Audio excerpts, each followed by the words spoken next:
រឿងទុករបស់ព្រះបៃតិមលទ្ធេភិក្ខុមួយរូបទៀតឈ្មោះបៃតិមលទ្ធេគ្រាជាក្រហោះលោកកាន់ទង់មកកោះលង្កាដល់3រជ្ជកាលចូលគរព្រះរាជាហើយបានទទួលព្រះរាជានុគ្រោះថ្ងៃមួយធ្វើដំណើរទៅកាន់ទ្វារសាលាដែលមានទីអង្គុយក្រាលដោយកន្ទេលផែបានស្ដាប់តមហាកវៈក្នុងសង្យុត្តនិកាយខន្ធវរៈថាមនាលភិក្ខុទាំងឡាយរូបមិនមែនរបស់អ្នកចូលលះបង់រូបនោះចេញរូបនោះអ្នកលះបង់បានហើយនឹងមានប្រយោជន៍ដើម្បីសេចក្តីសុខរហូតអស់កាលយូរដូច្នោះហើយក៏គិតថាមិនមែនតែរូបប៉ុណ្ណោះទេ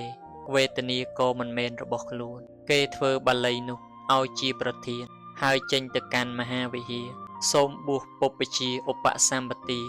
ហើយធ្វើមាតិកាទាំងពីរឲ្យស្ទាត់ជំនាញនាំភិក្ខុ30រូបទៅកាន់លានក្នុងតំបន់កវៈបរៈបាលីធ្វើសមណធម៌កាលជើងដើរមិនបានក៏លុតជង្គង់ដើរចង្ក្រោមក្នុងយប់នោះព្រាហ្មណ៍មរឹកម្នាក់សម្គាល់ថាមរឹកក៏ពួយលំពេងចេញទៅលំពេងក៏ត្រូវលោកដល់ធ្លុះលោកក៏ឲ្យគេនាំលំពេងចេញយកស្មៅញាត់មុខរបួសឲ្យគេលើកខ្លួនអង្គុយលើផ្ទាំងថ្មឲ្យគេបើកឱកាសចម្រើនវិបស្សនាក៏សម្រេចព្រះអរហន្តព្រមដោយបដិសម្បទាព្យាករដល់ភិក្ខុទាំងឡាយដែលនាំគ្នាមកដោយឲ្យសំឡេងក្អកក្រហែមបន្លឺឧទានដូច្នោះថាភាសិតាំងពុទ្ធសេដ្ឋសៈសាបលោកកវេតនោអ្នកតមហាកមិទាំងរូបាំងតាំងចហិយថភិក្ខវោអនិច្ចាវតសង្ខារាឧបាទវយធម្មិណោឧបាយចេតធ្វានិរច្ឆន្តទេសង្វោបសមោសុខោព្រះពុទ្ធដ៏ប្រសើរបំផុត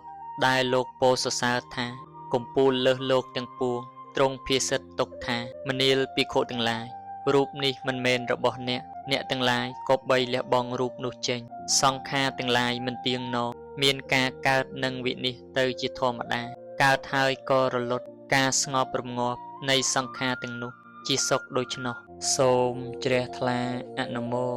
ទនា